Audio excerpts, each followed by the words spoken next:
Bismillahirrahmanirrahim. Assalamualaikum warahmatullahi wabarakatuh. Eh, kita telah membahas isim-isim yang marfu, di antaranya adalah mubtada, khobarul mubtada, kemudian fa'il, naib fa'il, kemudian isimnya kana. Kali ini yang keenam, yang termasuk isim yang marfu adalah khobarnya inna. Dan saudari-saudarinya, kita baca sepertinya tidak apa namanya tidak jauh berbeda dengan pembahasan kana ya. Inna dan saudari-saudarinya merupakan huruf. Kalau kana itu fiil, sedangkan inna adalah huruf yang masuk pada susunan mubtada dan khobar yang berfungsi menasobkan mubtada, merofakan khobar. Kalau kana itu kan kebalikannya, merofakan mubtada, kemudian menasobkan khobar. Kalau inna menasobkan mubtada, merofakan khobar. Mubtada yang telah dinasobkan disebut dengan isimnya inna, khobar yang telah dirofakan disebut dengan khobarnya inna. Contohnya kita ambil dari sebelah kanan, awalnya Allahu alimun. Mubtada khobar, Allah mubtada, alimun khobar. Ditambahi inna, maka menjadi innallah alimun. Tapi Allahnya kita coret, kemudian berubah menjadi mubtadanya mangsub. Nah, mubtadanya mangsub, lafaz Allah ini kan mubtada, maka di fathah, di situ innallaha, khobarnya marfu, alimun.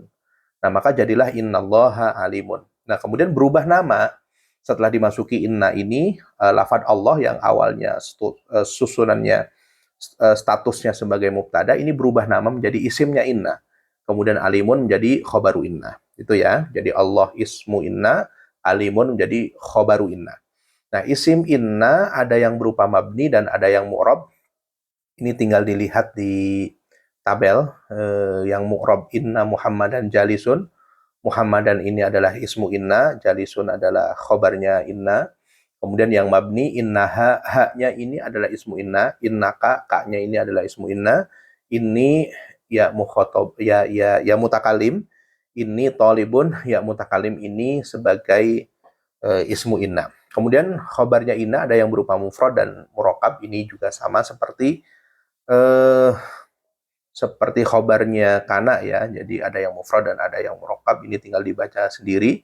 Contoh innal jannah hakun, dan ini adalah mufrad yang dimaksud sudah pernah dibahas bahwa bukan tersusun, bukan dari susunan jumlah ya. Kemudian yang murokabnya jumlah ismiyah inna Umar waladuhu soleh, maka waladuhu soleh ini menjadi khobarnya inna dan dia terdiri dari jumlah ismiyah mubtada khobar, waladuhu mubtada, solihun khobar, dan seterusnya. Kemudian 5, jika mubtada berbentuk domir maka isimnya menyesuaikan. Hum muslimuna, innahum muslimuna. Humnya adalah isimnya inna. Anta zakiyun, kemudian dimasuki inna menjadi innaka zakiyun. Kemudian 6, untuk menentukan mana isim inna dan khobarnya terlebih dahulu harus dicari mana mubtada dan mana khobarnya. Sehingga apabila didapat khobar yang ada di depan dan mubtadanya di belakang, atau disebut khobar dengan khobar muqaddam dan mubtada muakhor ya, maka isim dan khobarnya juga menyesuaikan. Contoh fil baiti ar-rajulu. Kedudukannya ar-rajulu ini adalah mubtada muakhor, mubtada yang diakhirkan. Fil baiti adalah khobar muqaddam, khobar yang didahulukan. Ini kita sudah bahas ya. Sehingga apabila dimasuki inna, maka menjadi inna fil baiti ar-rajula. Inna fil baiti ar-rajula. Asalnya inna rajula fil baiti. Begitu.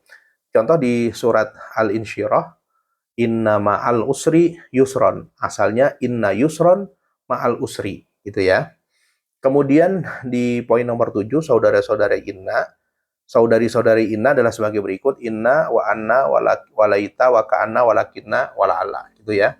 Inna wa ka'anna walakinna walaita wala'alla. Gitu. Inna di situ ada fungsinya. Kemudian contohnya anna, laita, ka'anna, lakinna, la'alla, di situ ada contoh-contohnya. Adapun inna dan ana sebenarnya sama saja, cuman ada ketentuan kapan dibaca inna dan kapan dibaca ana nanti di video selanjutnya.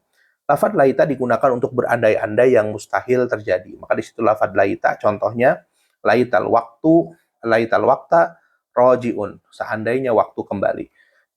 Dan andai-andai ini mustahil terjadi.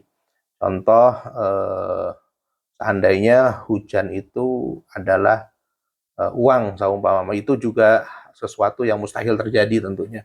Kemudian lafadz inna dan anna memiliki arti yang sama.